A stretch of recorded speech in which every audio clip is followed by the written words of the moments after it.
Bonjour et bienvenue sur Advanced Style. Dans cette vidéo, on va voir comment est-ce qu'on peut créer son propre assemblage par boulonnage. On va commencer directement. Mais d'abord, je vous demande de vous abonner, de liker et aussi de partager si possible. Ça me dira de référencer la chaîne et surtout de m'encourager à faire mieux. Donc, je commence directement. On va faire un assemblage poteau sur poteau avec éclissage d'âme et joint d'aile, donc un encastrement et une articulation. Donc, je vais prendre l'outil profilé en I, je m'accroche ici, je me positionne ici, n'importe où, verticalement vers le haut, et je vais me positionner, je vais faire un poteau de 2 mètres vers le haut. Je me rapproche pour positionner l'autre poteau qui sera assemblé sur le premier. Je peux activer l'accroche milieu, centre, positionner pour m'accrocher facilement. Que je m'accroche ici et je vais m'accrocher je vais créer un poteau de 2 mètres vers le haut. Je fais aussi 2 mètres encore, 2 mètres. Et voilà, mon deuxième poteau, je valide avec clic droit. Et j'ai la possibilité de paramétrer avec à partir de la fenêtre qui est là, qu'on utilise très souvent pour ceux qui ont déjà suivi quelques vidéos. Et on a nos deux poteaux sont à IPE de 300. On a la position, on peut tout changer, mais c'est pas vraiment nécessaire pour cette vidéo, donc on va laisser ça comme ça. Ce que je vais faire, je vais un peu distinguer les deux poteaux. On change la couleur d'un. Je vais changer, je vais mettre quelle couleur? La couleur verte. Je valide. Ce qui reste à faire maintenant, c'est de commencer l'assemblage. Je vais passer en réaliste pour bien visualiser les deux profilés, mais avant de passer en réaliste, il faut savoir que quand on fait l'assemblage de deux éléments, il faut toujours un petit jet fonctionnel pour permettre de mettre à niveau ou à l'équerre les deux pièces, parce que les surfaces en contact, on n'est pas sûr qu'elles sont vraiment plates, qu'il n'y a pas de rugosité et que ça ne dérange pas pour l'alignement de profilé. Pour cela, je vais prendre le deuxième poteau et je vais le réduire des 10 mm. Donc j'enlève l'accrochage pour qu'il puisse pas s'accrocher n'importe où et je laisse l'orthogonalité pour diminuer juste la hauteur vers le haut des 10. Et donc 10 mm, c'est bon. Je lâche. Et là, j'ai le petit jet fonctionnel qui va faciliter l'assemblage. Alors, ce qui suit, je vais passer en réaliste pour bien voir. Et il faut savoir que sur Advanced Style, la tôle s'est créée dans le plan XY. Donc, on est obligé de changer de plan XY. Pour cela, je pars dans palette d'outils. Si c'est pas ouvert, vous venez cliquer ici dans début, Advanced Style, palette d'outils. Et ça va s'ouvrir ici à côté et vous allez voir dans système des coordonnées la possibilité de déplacer les coordonnées à partir de l'origine. Et c'est comme ça qu'on va venir déplacer. On va chercher à s'accrocher, mais l'accrochage est désactivé. Donc on va s'accrocher juste au milieu. Et là, c'est dans le plan XY, donc on va tourner autour de X pour s'arranger, d'aligner le plan XY suivant le plan, la surface de l'aile. Cela étant fait, je vais utiliser comme référence le petit G là, et comme je sais que Ma tôle doit être centrée par rapport à ces jeux. Je vais prendre l'outil tôle rectangulaire par 2 points et je vais commencer par le premier point ici et le second point. Je positionne ça ici. Vous voyez qu'il a mis l'épaisseur de ce côté parce que mon axe Z ressort comme ça. Mais si votre axe entre à l'autre sens, il vous suffit d'aller sur position et changer ici le côté où l'épaisseur sera. Donc c'est un peu ça. Donc je continue, je rentre dans forme et matériaux. La matière ST135, ça me va. L'épaisseur, je passe à l'épaisseur 12. J'ajoute quoi d'autre? Je vais ajouter pour la distance en X. Je vais réduire, je mets descend. Et en Y, je vais mettre à 400.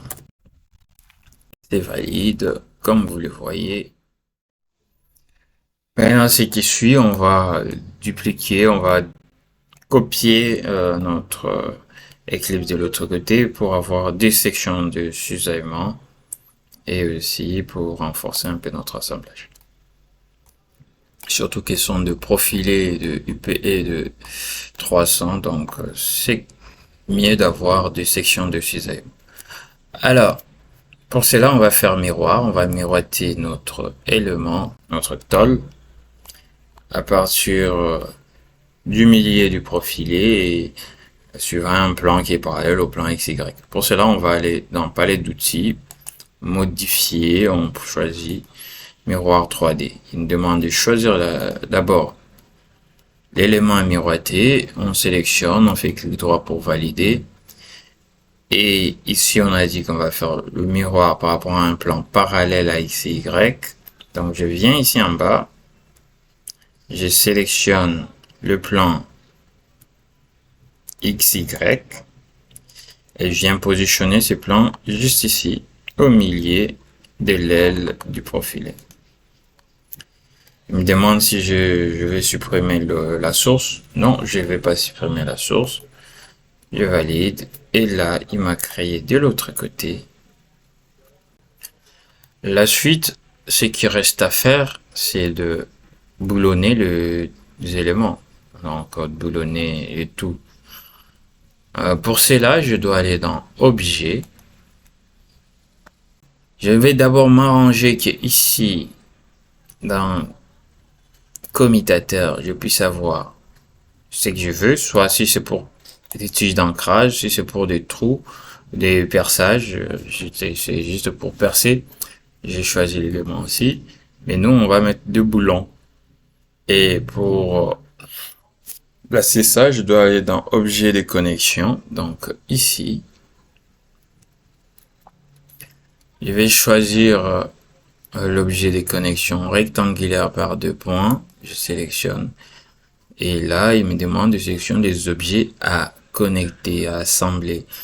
Donc, je vais assembler tout. Comme vous voyez là, j'ai tout sélectionné. J'ai validé en faisant un clic droit. Et il me demande de spécifier le coin inférieur gauche. Je viens ici, je clique, je me rapproche toujours pour me rassurer que je suis accroché au bon endroit. Je me rapproche, coin supérieur droit, je valide. Et là, il va me créer le boulon. Donc, il va percer le tôle, il va percer les éléments et le boulonner. On voit les 2 boulons ici, mais j'ai la possibilité de paramétrer à partir de la fenêtre qui est juste ici à côté. Pour cela, je vais commencer d'abord par changer le diamètre. Je vais prendre le boulon 1,22. La classe, je laisse la classe. Tolérance du trou 2 milli, ça me va. Je continue avec la distance. Pour la distance, je vais prendre d'abord le nombre de boulons en X, comme ça. Je vais mettre 3 boulons. Et en Y, on aura 6 boulons. Donc on aura 2 boulons et 6 boulons. Ce qui suit est que vous voyez que mes boulons ne sont pas bien positionnés. Donc la distance entre ces boulons, je vais réduire ici à 150. Et en Y, je réduis aussi à 350. Et on a nos boulons bien positionnés comme il se doit. Et c'est bon, c'est fini. Je ferme et vous pouvez voir très bien que non, il a assemblé. Et il n'a pas que assemblé, il a aussi percé les éléments, comme vous pouvez voir, l'élément-ci est percé, l'élément-ci aussi est percé, les deux poteaux sont percés, et même le plat, eux-ci sont percés, donc c'est vraiment un assemblage.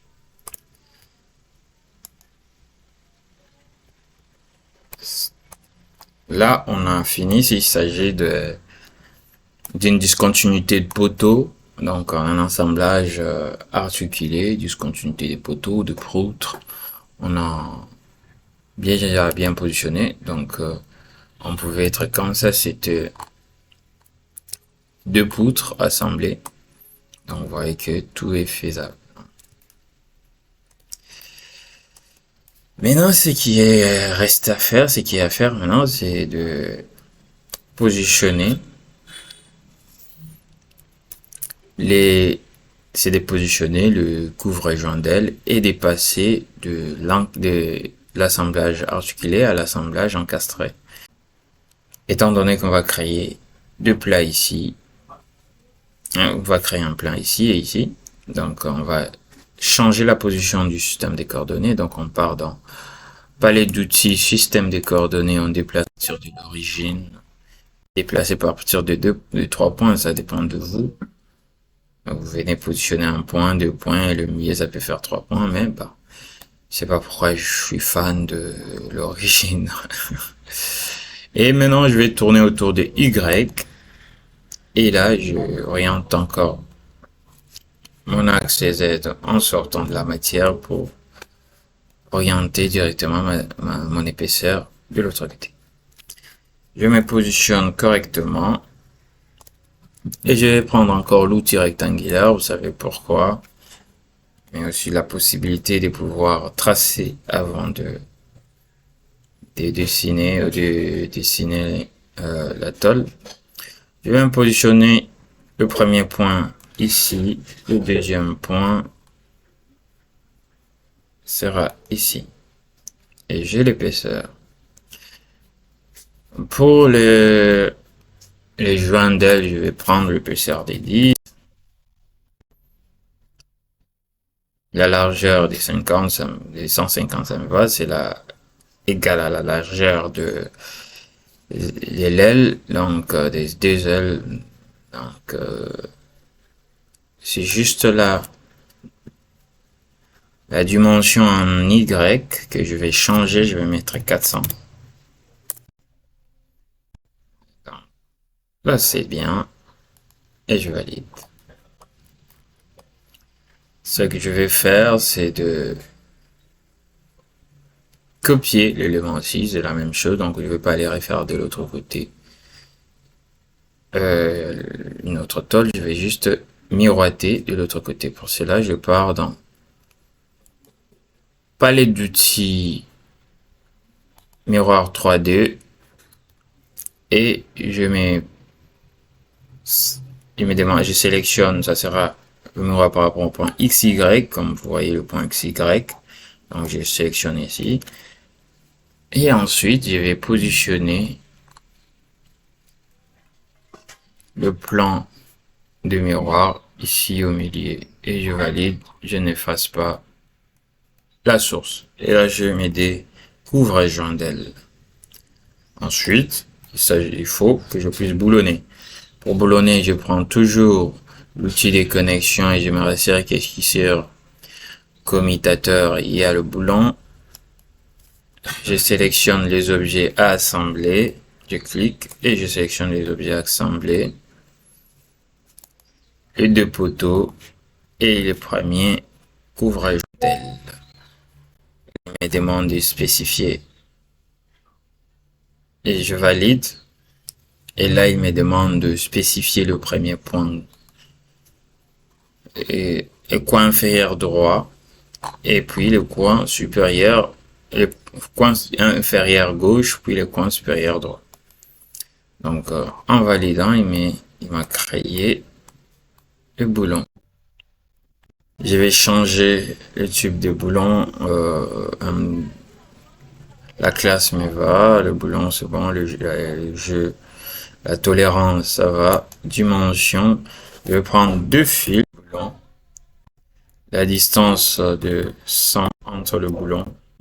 Je me positionne très bien pour que vous puissiez voir les modifications. Et aussi, je mets 350 pour la hauteur. Et vous voyez, c'est bien fait. Donc, j'ai fini, je ferme. Maintenant, je vais assembler ici aussi avec le boulon.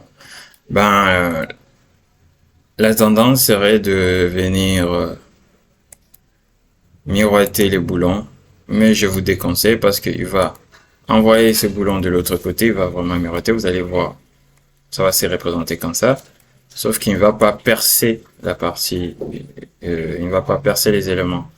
Donc, je vous déconseille. Vous voyez que les poteaux sont percés et de l'autre côté c'est pas percé, ça reste, vous allez miroiter, ça sera visiblement comme ça, mais sur le dessin des définitions de poteaux, vous n'allez pas avoir de perçage, ça peut créer des problèmes, avoir des assemblages sur des endroits qui ne sont pas percés. Donc, c'est mieux de tenir compte de ça pour ne pas avoir de problème lors de la réalisation.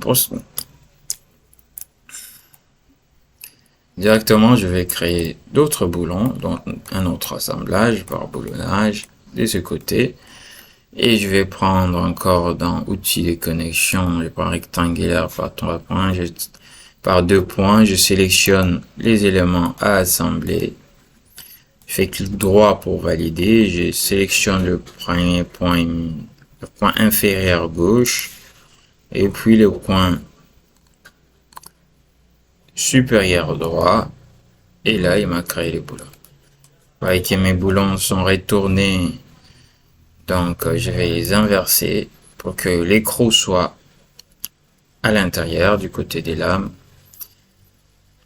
La tolérance, la classe, ça va. Je vais changer les dimensions.